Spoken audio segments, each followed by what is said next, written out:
Hi there. In this video, we'll be talking about the political crisis of the 1850s. The 1850s were perhaps America's most tumultuous political decade. Institutions and ideas that many Americans had thought would last centuries fractured or were discredited.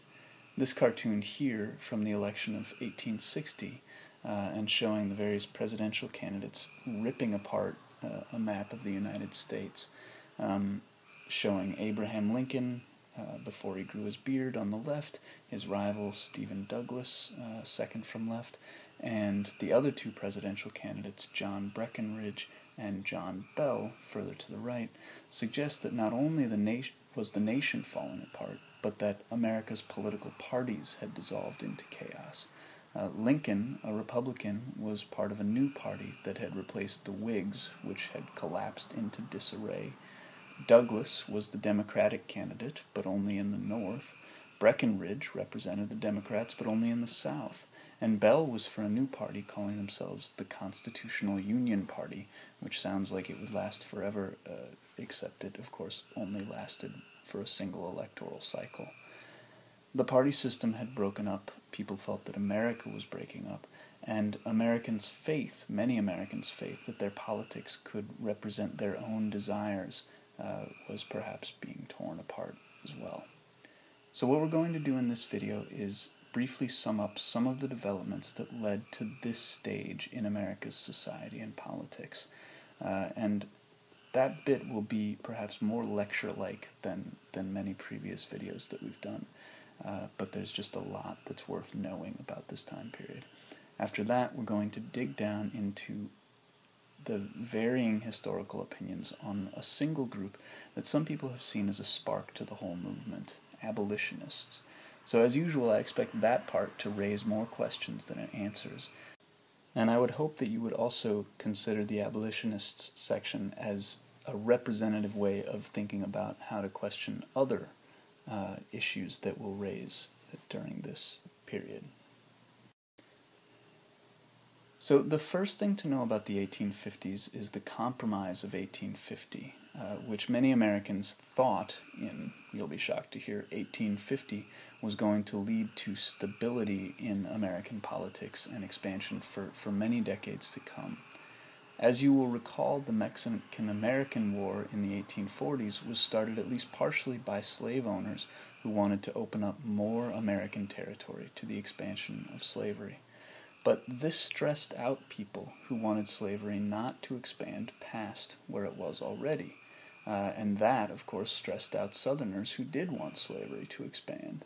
So in vastly simplified form, the Compromise of 1850 helped settle the question of where slavery could and could not expand, declaring that California, the plum prize for slavery and for freedom because the land was so good, even before they found gold there, would be a free state, and that New Mexico and Utah would be subject to a relatively new idea, although it had a long sort of history that people hadn't really figured out yet, called popular sovereignty. And popular sovereignty means simply that the residents of the territory would decide whether to admit slavery or not when that territory became a state. In return for this kind of a bum deal, in which Southerners gave up California and only got the more desert areas of New Mexico and Utah, advocates of slavery's expansion got a promise that northern states would strictly enforce the old fugitive slave law, which had existed for many years before, but that northern states essentially had not enforced. So they would return runaways now to their masters. Now, the Compromise of 1850 essentially killed the Whig Party, which had lasted from the 1820s into the 1850s. Southern Whigs felt that the Compromise sold them out, being too unfriendly to slavery, and left the party. Meanwhile, other parties in the North emerged that appeared to address Northern voters' priorities more fully. The Know Nothing Party, whose focus was on kicking out immigrants, and the Free Soil Party, which wanted to open up the West to freedom as opposed to slavery. Originally, the breakup of the Whig Party rendered the Democrats almost winners by default of a presidential election or two. But eventually, with more complexity than I'm mentioning here, the Free Soilers and former Whigs merged in the North to become the new Republican Party, which simply did not exist at the time in the South, while the South became essentially a one-party region, as almost everyone began to vote Democratic. And yet, for all that, the Compromise of 1850, which seemed to give stability to American politics and managed to kill the relatively redoubtable Whig Party, lasted for only 4 years. In 1854, the Illinois Democratic Senator Stephen Douglas, apparently hoping to speed up the building of the Transcontinental Railroad, attempted to get Southern support for a route through Nebraska. If you'll see, Nebraska is north of most of those southern states, so Southerners would have originally wanted the railroad to go through the South, but in hopes of getting Southerners to sign on to the route going through the North, and also, you might notice, through Douglas's home state of Illinois, Douglas threw slavery advocates a bone and attempted to open up the formerly free territories of Kansas and Nebraska to his idea of popular sovereignty. So there, again in Kansas and Nebraska, residents would get to vote on whether or not their state would be free or not when it was admitted as a state. Now, from the southern vantage point, that seemed perhaps democratic. From the northern vantage point, it seemed like they were suddenly at risk of losing territories which had always been declared free to slavery.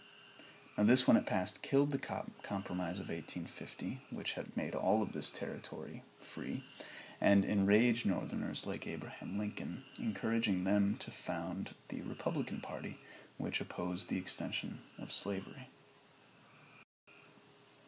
The other big event that drove Americans apart in the 1850s, aside from the case of John Brown, was the Supreme Court's decision in Dred Scott versus Sandford, the Dred Scott decision. Since you're reading the opinion, I won't make much of this, but now you know it exists.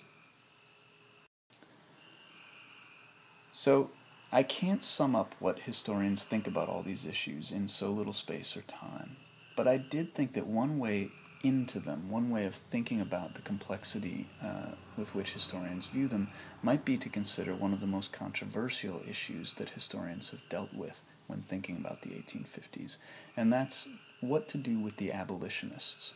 And by abolitionists, I don't actually mean largely African Americans.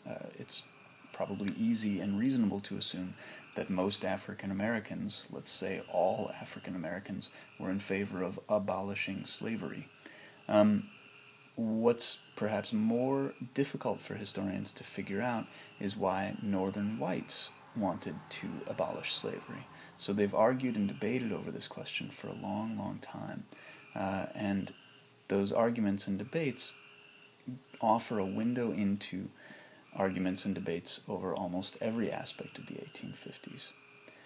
So for some years, abolitionists were viewed in a relatively heroic light, as whites willing to set aside white supremacy and instead embrace racial equality.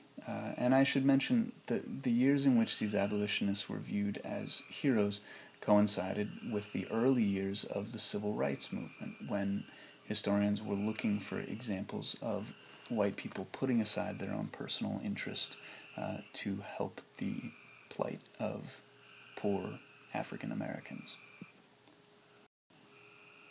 But historians like to examine motives and systems and not just declare everyone heroes, at least historians when they're doing a good job. And a wider look at the racial climate in the North before the Civil War encouraged them to rethink abolitionism, and particularly to rethink abolitionists' reputation as heroes. So from the 1970s through the 1990s, many historians came to view abolitionists as perhaps more concerned with capitalism than with equality. Slavery, in that view, was hindering white Americans' drive for free labor and to increase industrialism's power in America than they were with equality. Slavery, in this view, was hindering white Americans' drive for free labor by providing cheap competition. So abolitionists hoped to get rid of slavery in order to stop Southern slaveholders from competing unfairly with them. Others have noticed that many abolitionist views of African Americans were tinged with, if not racism, at least a degree of condescension. I love this poster, for instance. This poster is very, very emblematic. You'll notice the eagle is swooping in to save African Americans from slavery. The eagle, of course, is meant to represent Northern Americans or Americans who are concerned with freedom, and they're coming in to save these poor black people. But notice the attitude of the black people here. They're depicted as sort of helpless, as unfortunate, as people who can't necessarily do much for themselves. And historians have argued, some historians have argued, that depiction of African Americans was really quite self-serving for Northern abolitionist whites. It allowed them to play the role of hero without necessarily taking huge political risks themselves. Now, on the other hand, other historians have made the opposite argument. This is especially in the last 10 to 15 years or so. And they've suggested that abolitionists were worried not just about pushing industrialism and free labor into the West, but they were worried also about how the market revolution was going. And particularly, they were concerned that large-scale owners of property and large-scale producers were taking away freedom from poor people and working people everywhere.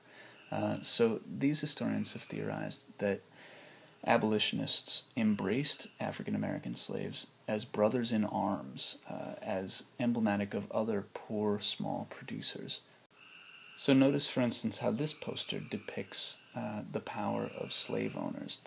They urge whites to, quote, testify against the iniquitous slave power that rules this nation. So for one thing, notice iniquitous. That word means unequal.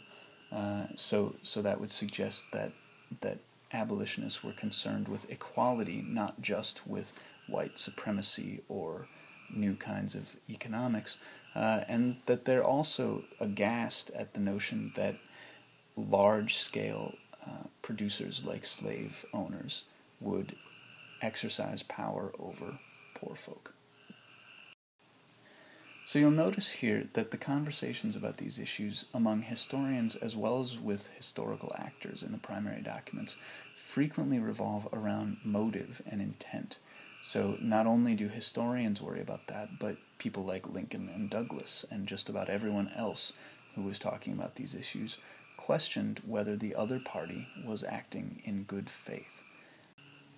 But I want to encourage you to look beyond the personal, even as, of course, you still evaluate the personal, and consider how people's actions fit wider systems of power, of politics, of economics, and of culture.